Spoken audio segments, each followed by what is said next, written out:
ભવસંભવભીતિભેદનમ સુખસંપત્કરુણાનિકેતનમ વ્રતદાનતપક્રિયાફલમ સહજાનંદગુરુમ ભજે સદા.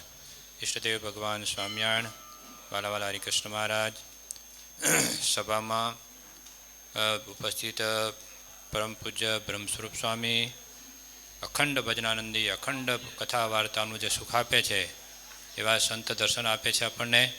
સાથે સાથે મુનિવલ્લભ સ્વામી, ત્યાગવલ્લભ સ્વામી, અર્ચન સ્વામી વગેરે તમામ સંતો તથા વાલા હરિભક્તો, દેશ વિદેશથી અહીંના હરિભક્તો, ગામો ગામથી આવેલા, ધૂન કરવા આવેલા હરિભક્તોને મારા જય સ્વામિનારાયણ. જય સ્વામિનારાયણ. વાલા ભક્તો, સ્વામિનારાયણ મહામંત્ર તો સર્વોપરી મંત્ર કહેવાય. જે સ્વામિનારાયણ નામ લે છે તેના બધા પાતક બાળી દે છે. સે નામ મારા શ્રુતિમાય અનેક, સર્વોપરી આજ ગણાય એક. સર્વોપરી મંત્ર આપણને મળ્યો છે. મહારાજે આપણને સર્વોપરી મંત્ર આપ્યો છે. ભક્તો, આ મંત્ર જાપ કરવાથી એક તો આપણને આધ્યાત્મિક શાંતિ મળે છે, માનસિક શાંતિ મળે, અને છેલ્લે અક્ષરધામ મળે. સ્વામિનારાયણ ભગવાને કીધું ને કે જે મારું નામ જાણતા અજાણતા પણ લેશે એને મુક્તિ આપીશ, જાણે અજાણે પણ મુક્તિ લેશે. આ શાસ્ત્રોમાં લખાઈ ગયેલું છે. એટલે વાલા ભક્તો, ભગવાનને યાદ કરી તમે જે ધૂન કરો છો, ભગવાનનું સ્મરણ કરીને ભગવાનની મૂર્તિને હૃદયમાં ધારીને ધૂન કરજો, કે જેથી કરીને હરિકૃષ્ણ મહારાજ તમને આશીર્વાદ આપે અને તમારું કલ્યાણ કરે. માટે વાલા ભક્તો, આ ધૂનનો મહિમા બહુ છે. અખંડ ધૂન એનો મહિમા બહુ છે. જ્યારે વડતાલની અંદર 18 વર્ષથી ધૂન ચાલે છે.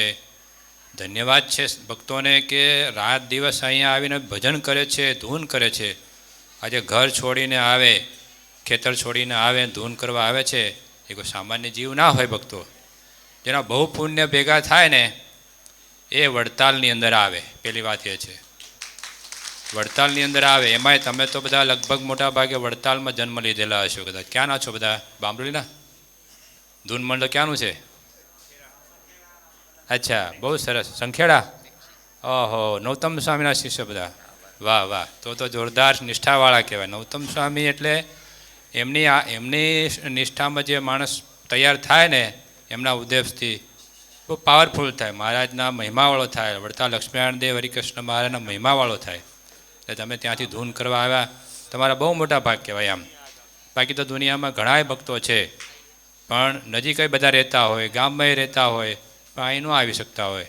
તમારા મોટા પુણ્ય છે એટલે તમે ભજન કરવા આવ્યા છો.